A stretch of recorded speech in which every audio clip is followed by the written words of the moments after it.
Welcome to my class and stories.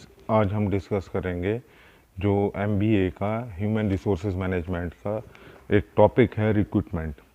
जो recruitment HRM के under आता है। रिक्रूटमेंट मीन्स के रिक्वायरमेंट से लिया गया वर्ड रिक्रूटमेंट के रिक्रूटमेंट किसी को भर्ती करने के लिए मतलब कि रिक्वायर्ड पर्सन को रिक्रूट करना लेना ही रिक्रूटमेंट कहते हैं।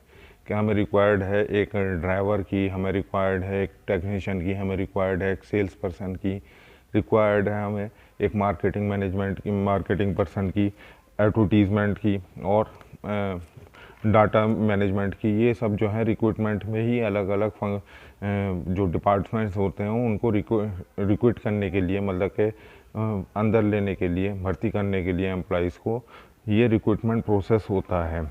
चलिए इसको समझते हैं कि रिक्रूटमेंट किस तरीके के होते हैं। इंटरनल रिक्रूटमेंट, एक्सटर्नल रिक्रूटमेंट के रिक्रूटमेंट से क्या होते हैं, उन सब के बारे में हम डिस्कस करेंगे। It is the process of the searching of the prospective candidates, employment, stimulating them to apply for the job and the organization. It is the linking activity of bringing together employer and seeking employees. To effective the recruitment process should attract the qualified applicants and provide through enough information for the unqualified person to screen themselves out. It is the positive process.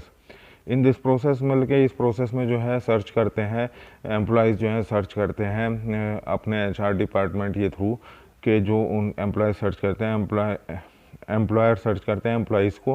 मतलब कि ये दोनों के बीच में एक interaction होता है employ और एम्प्लॉयर, और उनको रिक्वायर्ड होता है वो अपनी एक उसके लिए एक पूरा एडवर्टीज़मेंट एक पूरा वो बनाते हैं कि क्या रिक्वायर्ड है, किस बंदे के लिए, किस फील्ड के लिए चाहिए।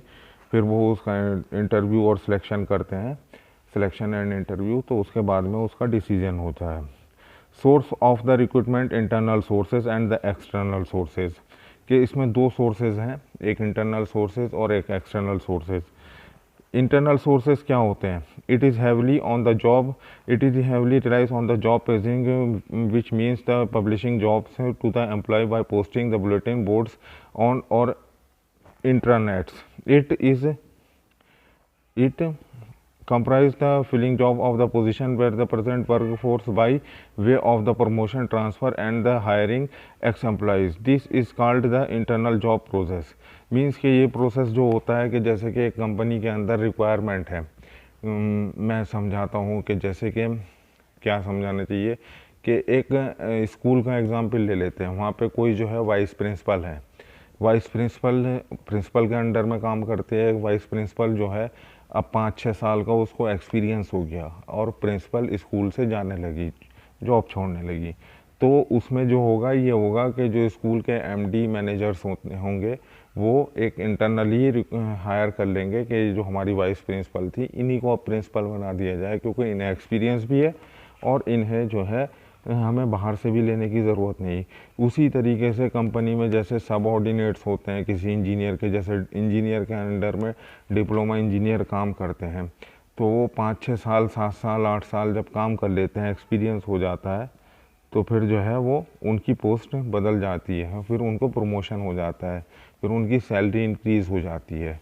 कुछ प्रोफेसर असिस्टेंट प्रोफेसर से प्रोफेसर बनते हैं किसी यूनिवर्सिटी में, तो वो भी इसी तरीके से बनते हैं। तो ये सब जो है इंटरनल सोर्सेज ऑफ रिक्रूटमेंट है कि जो कंपनी के with in the boundaries of the company, या फिर कोई एक्स एम्प्लॉय होता है कि जो चला गया यहाँ से छोड़ करके और उसको बुला लिया जाए वापस। ये सब इंटरनल सोर्सेज होते हैं। एक्सटर्नल सोर्सेज क्या होते हैं रिक्रूटमेंट के मतलब के हायर करने के?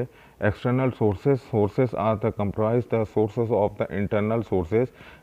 Thus when the company looks for the prospective candidates outside the company is known as the external recruitment. The proper sources of के external sources वो होते हैं जब हम कंपनी के बाहर से जो है बंदे को हायर करते हैं। Virtual job fair, dot jobs, advertisement, casual caller, employment agencies, management consultancies, campus recruitment and the referral. इसमें हम जैसे कि कैंपस रिक्रूटमेंट होता है कि बड़े बड़े कॉलेजेस में जो है कंपनीज़ की तरफ से एक कैंपस सिलेक्शन होता है, जिसमें जो है कंपनी के जो है HR मैनेजर्स जाते हैं और जो फ्रेशर बंदे होते हैं किसी कंपनी कॉलेज में, उनका एक टेस्ट लेते हैं।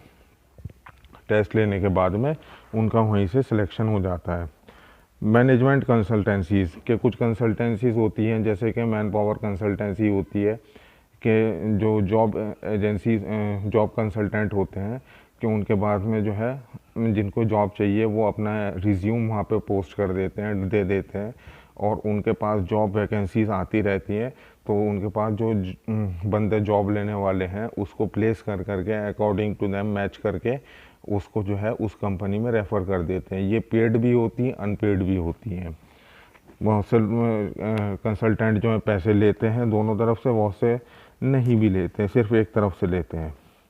एम्प्लॉयमेंट एजेंसीज़, ये भी वही है, एम्प्लॉयमेंट एजेंसीज़, मैनेजमेंट एजेंसीज। जैसे एम्प्लॉयमेंट एजेंसी जैसे कि naukri.com हुआ और monster.com हुआ, एम्प्लॉयमेंट न्यूज़पेपर हुआ, तो उनमें जो है ये भी एक एजेंसी होती है, लेकिन ये आजकल थोड़ा सा चेंज हो गया।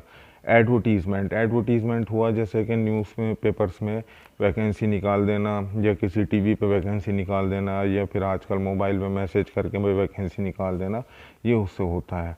Virtual job fair, it is similar to the regular fair, however it is fully distinct and employees candidate leave their resume, interact with the live chats and communicate the recruiters। के virtual job fears जो होते हैं, जैसे कि इसमें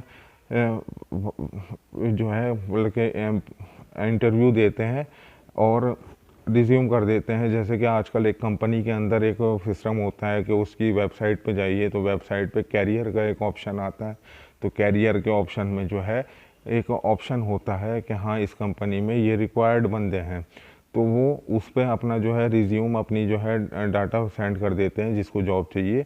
इसको virtual job fears कहते हैं। नेक्स्ट जो टॉपिक होगा हमारा इसमें सिलेक्शन है। तो सिलेक्शन जो है रिक्रूटमेंट के बाद का प्रोसेस है, इसको हम किसी नेक्स्ट वीडियो में डिस्कस करेंगे। Thank you very much for watching the video.